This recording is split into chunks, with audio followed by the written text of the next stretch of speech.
Hi everyone, how are you doing? I forgot to put a card in my mic before I walked to this field, so we're gonna have to make do with just recording with the phone for now. I don't know how long this is gonna record for, but basically today we're going to be getting into those logo critiques that I said I'd do like a month ago. So I've chosen 4 out of the... I got a few emails with some logos and stuff. Some of them are really cool. I think I'm going to do a few more episodes now. If you want to send them, just send them to contact@andybarnard.design and I can just go rake through them. I've got a nice little folder in my email that I can have a look now. But yeah, so I've already recorded the stuff, so I'm just going to let you know what I sort of did, what changes I made, what my opinions on the logos were. And yeah, then I'll play a nice little time lapse of me modifying the logos. Some took longer than others. There was one there that was pretty good as it was, but yeah, basically. So here we go, I'll talk about them. Right, so I'm very sorry. Oh wait, no, okay, we're good, don't worry fellas. So the first logo that we had came from Alex Hernandez, but so he sent me a logo for Forever Friends, but not forever, but forever, like as in furry creatures. And he sent me he had definitely some ideas going. I'm guessing I'll just put a picture of the logo or whatever there. I'm not liking this wind. I don't know if this was a good idea or not. Why am I in a field? Andy, why are you in a field? There was a cool concept going on there. I really liked what was happening with the Fs. However, it just looked a bit too crowded. One of the other things that I was thinking was it relied too heavily on colour to separate the different objects, which is something that you don't want to do because a logo's got to work in both black and white and colour. And you'll notice that for all the good logos, if they're in colour, even if you change them to black and white, you'll still be able to recognise what they are. And a lot of stuff going on with this logo, there was a lot of overlapping colours and just... it was a whole lot going on, and I broke it down into its core elements and thinking, how simple could I make this logo, basically? And so if you can, I guess I put the process up there.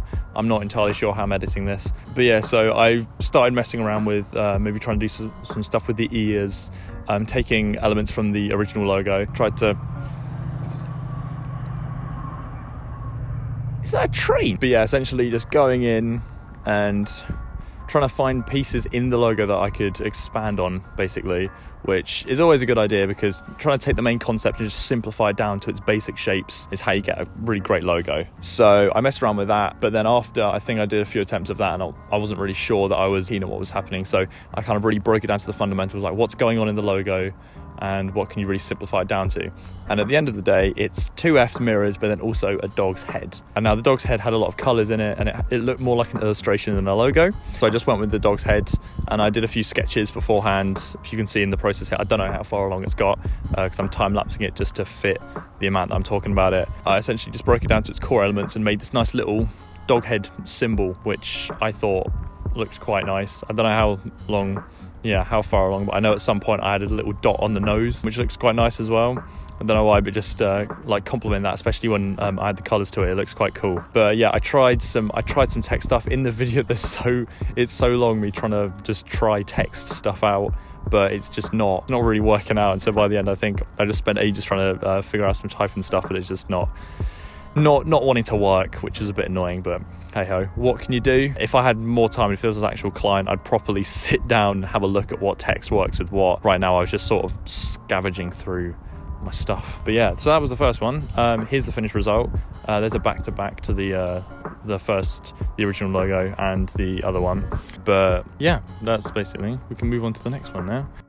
So the next logo we have comes from a guy called Hampus Hagelstam. I probably butchered that as well. He comes with a logo for a company called Simple Catch. This was a really, really nice, clean logo. I really dug this. The line work, I'm guessing it's supposed to be some sort of abstract camera, which I was really quite digging. There wasn't much I had in mind for this. I just thought a few tweaks really just were needed. It's a solid logo. It's nice, simple. It conveys it. Well, it really identifies, it's not just trying to shove as much as you can in, which is really good. And obviously it's relevant to what's going on. I'm assuming, because in this email I didn't get any description about what the company was, but I'm guessing it's to do with cameras and stuff. And so if that's right, then obviously it's relevant to the company itself. But yeah, so in the video here you can just see me. Again, this was where I was messing around with hype and it just wasn't working for me. But I essentially really just simpled it up. I'm always thinking, how are you going to simplify this more? Because that's the key to these kind of things. You've got to try and get it the simplest. Really just so if you slap it on anything, it works. Like a child can draw it from memory, that kind of thing. But yeah, no, overall this was a really great design. I didn't have to do much to it. But yeah, that was... Sorry, this got like a smaller airtime than the other ones. So just, yeah, design was really good. So our next email comes from a guy called Mark Schlecht.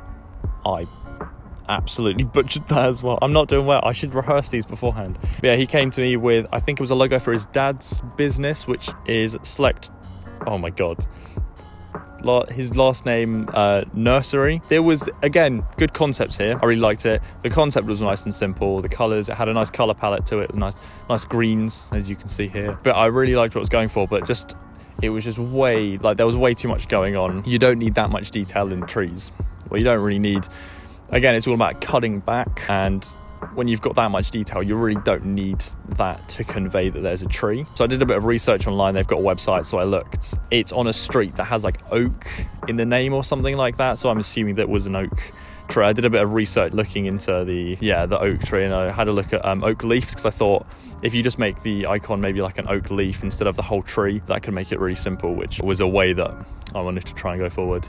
But I think after I tried some stuff out, again, I don't know how long forward this is in the time lapse, but after trying all that stuff out, I just thought a nice little simple leaf would do, just a standard icon leaf. Then I thought I wanted to try and spruce it up a little bit. So in the end, I decided getting just 2 leaves and sort of interlocking them, which I thought turned out quite nice. I don't know if this has happened yet I might just look really dumb, and I might just be like telling like what's going on like as it's going on, but I'm like, oh no, what's going on? But yeah, this one again, there was really good concepts there, and there was a lot for me to play around with, and I was able to find something that fit rather well.